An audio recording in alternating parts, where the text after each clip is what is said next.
네, 공식적으로 출마를 선언한 후보부터 선거 준비와 하마평에 오른 인물들까지 보셨습니다. 어떠신가요? 네, 사실 뭐 누가 나오든 유권자인 시청자들의 판단이 가장 중요하겠죠. 네, 그래서 이번 주부터 주간 종합뉴스를 통해 서울시장 보궐선거 출마자를 만나는 자리 마련했습니다. 네, 첫 순서로 국민의힘 이혜훈 전 의원과 중화상 연결해 만나봅니다. 네, 이혜훈 의원님 안녕하세요. 네, 안녕하세요. 반갑습니다. 네, 이번에 서울시장 보궐선거 출마는 선언하셨고, 이 선언하시면서 정치시장이 아닌 경제시장이 되겠다고 밝히셨는데 아무래도 본인의 강점을 내세운 전략인 것 같습니다. 어떤 시장이 되고자 이번에 출마를 결심하셨습니까? 그동안 서울시장 자리는 대통령 가는 디딤돌처럼 인식이 돼서 오신 분이 네. 자기 브랜드 만들기, 네. 지지 기반 다지기 이런 거 하시느라고 서울 시민의 삶이 뒷전이 되어 왔습니다. 그래서 지금 많은 분들이 고통받고 있는 이 집값 전셋값 문제, 집값과 전셋값이 단군 이래 최대로 폭등하는 이 문제가 사실은 문정부의 부동산 정책 탓이기도 하지만 실제로 뒤집어 보면 서울시장이 지난 10년 동안 공급을 막아왔기 때문이다. 그런 면이 있습니다. 그래서 이런 부분들을 정치시장 끝내고 자기 대권에만 올인하는 정치시장은 끝내고 시민들 삶을 우선 챙기는 시민들 주거 문제, 세금 문제 해결하는 경제시장 필요한 때다. 이혜훈이 답이다. 네. 이렇게 말씀드리고 싶어서 나왔습니다. 앞서 말씀하신 대로 이 내년 서울시장 보궐선거의 이 핵심 이슈가 사실은 전체적으로 부동산 문제가 될 것으로 지금 보여지고 있는데 위원장님께서도 생각하시는 이 부동산 대책 특별히 뭐 준비하신 게 있으신가요? 네, 구체적인 것도 있는데 그걸 먼저 말씀드리기 전에 원칙을 말씀드리겠습니다.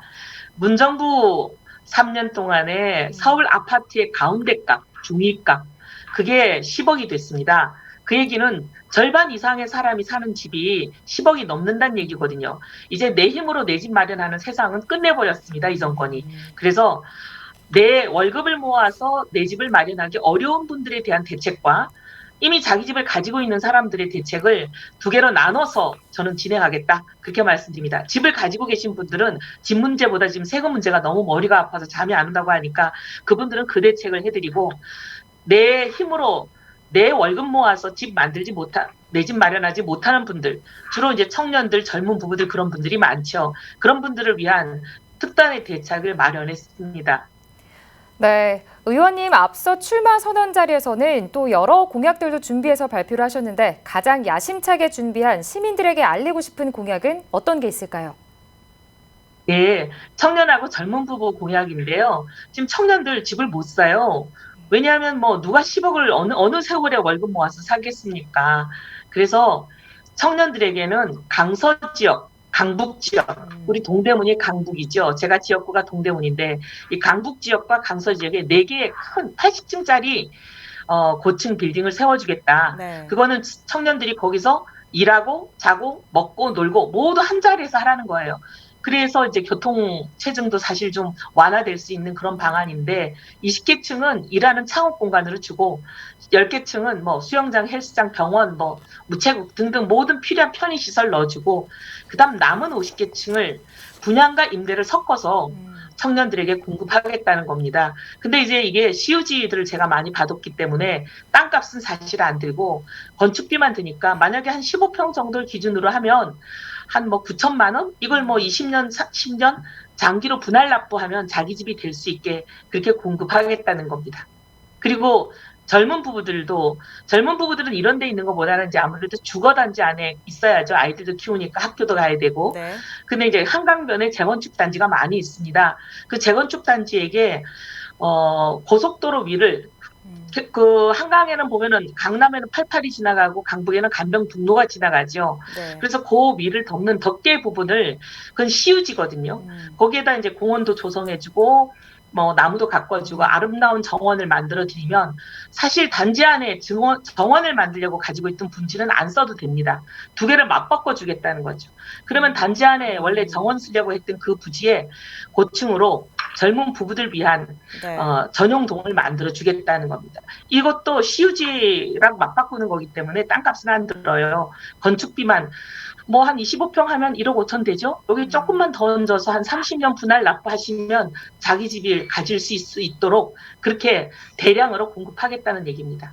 네, 부동산에 대한 얘기를 많이 해주셨는데 아무래도 내년 4월 이 보궐에서 야당 인사가 당선될 경우에 굉장히 어려운 시장 운영이 될 것이라는 의견도 사실 있습니다. 보시다시피 이게 서울의 자치구청장, 국회의원 등 주요 인사 대다수가 민주당 인사이다 보니 어렵지 않을까라는 이런 예측인데 어떤 특단의 대책을 좀 세우신 게 있으신가요? 예, 그래서 정치 시장 안 된다는 거예요. 경제 시장만이 할 수 있다. 네. 왜냐하면 진보 보수 싸우는 시장이 가면 그분들도 사람인데 그 도와주고 싶겠어요. 결국은 싸움판이 되지 않겠습니까? 그럼 임기 1년 동안 아무것도 못하고 결국 싸우기만 하고 서울 시민의 삶은 또 뒷전으로 밀릴 거예요. 근데 경제 시장은 뭘 하냐면 아니 자기도 이제 시의원님들 109명 중에 102명이 민주당이잖아요. 근데 그분들도 사실 바로 1년 뒤에는 자기 선거가 있거든요. 근데 자기 지역에 이렇게 젊은 청년들이 좋아하는 거, 그다음에 젊은 부부들이 이렇게 환호하는 이런 게 시설이 들어오겠다는데 그걸 막으면 자기가 당선이 안 되잖아요. 그러니 시민들에게 좋은 공약, 좋은 사업을 해서 그 시민들에게 득이 되는 것 때문에 그것을 같이 도와주시는 시의원님들, 구청장님들도 자기 선거에 도움이 되게 하면 그러면 돕지 않겠습니까? 그래서 결국은 진영 싸움 완전히 배제하고 정치색 완전히 배제하고 시민의 삶만 우선으로 하면 아무리 진영이 다르기로서니 그렇게 막무가내로 반대하기는 어려우실 겁니다. 자기들도 선거를 해야 되니까. 네, 마지막으로 일단 출마 선언 이제 하셨고 이제 남은 한 5개월 동안 이제 어떻게 준비하실지 각오 한마디 부탁드리겠습니다. 짧게. 네. 그동안 너무 고생하셔가지고 서울에 살고 싶은데도 서울에 못 살고 밀려나는 분들이 많았습니다. 이제 서울에 살고 싶은 분 모두 서울에 살게 해드리겠습니다. 내 힘으로 내 집 마련 못하는 것 때문에 밤잠을 못 이루시는 분들 이제 좋은 집을 좋은 가격에 들여서 누구나 내 힘으로 내 집 마련하실 수 있게 하는 세상, 그런 서울 열겠습니다. 저 이혜훈이 열심히 하겠습니다. 꼭 기억해 주시기 부탁드립니다. 네, 어쨌든 서울시정의 앞으로 미래를 좀 기대해 보면서요. 네, 맞습니다. 이혜훈 위원장님 오늘 인터뷰 응해주셔서 정말 감사합니다. 고맙습니다. 고맙습니다. 감사합니다.